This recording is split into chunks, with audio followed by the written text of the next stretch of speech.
Hi, this is Dr. Sato. The first lecture we're going to cover is talking about the mobility assessment. So we're going to go each of the parts and then make sure that you understand how to do it correctly and then also how to analyze that movement pattern. In mobility assessment, we're going to cover 7 different parts. We'll talk about the shoulder and then trunk and then the lower extremity. So when you actually do those assessments, it's not about how much of the movement, it's about how to get to that limit. So once again, I mentioned this earlier, we're not trying to use a goniometer to measure how much range of motion people have. It's actually how you actually move to that limited range of motion. First one, let's talk about the shoulder internal-external rotation.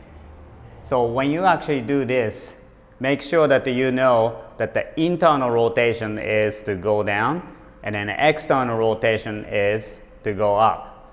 And then when I do this assessment, I don't like people standing straight up, especially when you do the external rotation because you kind of lean backwards with the spine. So the appropriate position is bend over from the hip joint, so your trunk is aligned this way, and then you actually line your forearm in that position.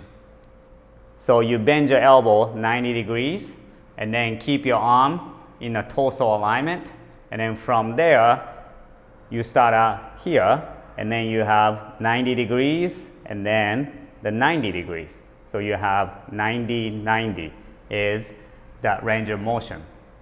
So if I have somebody who is more on throwing athletes or striking athletes, we want to have that range of motion more like 120 degrees, meaning that the greater range of motion. But for other athletes, it's okay to have a 90-90. And I come across this all the time, that the pitchers, the baseball pitchers, for example, or you have some kind of a throwing athlete or striking athletes, like a volleyball striking, those athletes tend to have very good range of motion going back, let's say 120 degrees, but the very limited range of motion in internal rotation. And then what is going to happen with that lack of mobility, you have, let's say, more range of motion means that you can accelerate more to speed up. However, once you release the ball or once striking is completed, you have a very limited range of motion to decelerate your arm movement. That is why a lot of issues go to shoulder and an elbow for those athletes. So limited range of motion is probably kind of expected, but you have to check and then see how much range of motion people have. And then those athletes who have a greater range of motion to less range of motion, the priority is of course to try to get that more range of motion because you get stuck here. And then if you have a one-side dominant sports athletes, chances are you can check the other arm, the non-dominant side, but this side probably not that big deal to test. So sometimes I don't even test this side for some athletes. Some athletes you can test this side to make sure this side has a 90-90 range of motion. If athletes complain about the neck pain or shoulder pain on this side, but if they don't, you can probably ignore this side. You can focus on that throwing side. The next one is a scapular retraction. And then this one is actually related to the shoulder internal-external rotation.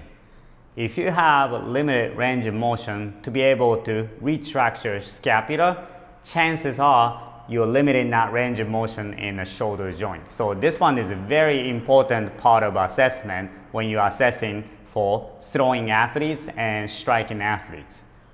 So let's start with the positioning here. The first one, you actually kneel down and then you make a fist and then put it on the forearm when you're actually facing down to the ground. And then make sure that you keep your palm facing up because typically if your shoulder is tight, your arm looks like this. So make sure that you have your hands open and then keep the elbow straight the whole time. Okay? And then from here, you're in this position and then you try to get your arm as high as possible. So when your upper arm, this area, goes above your ear, you're moving very well, meaning that your retraction of the shoulder is there. When you actually do this, and then you have very good retracted shoulder, you will be able to move your arm up very well. But when you have elbow bent like this, or hands like this, or you cannot move at all, that means that your scapula cannot retract properly. In result, your arm cannot go anywhere and it just gets stuck.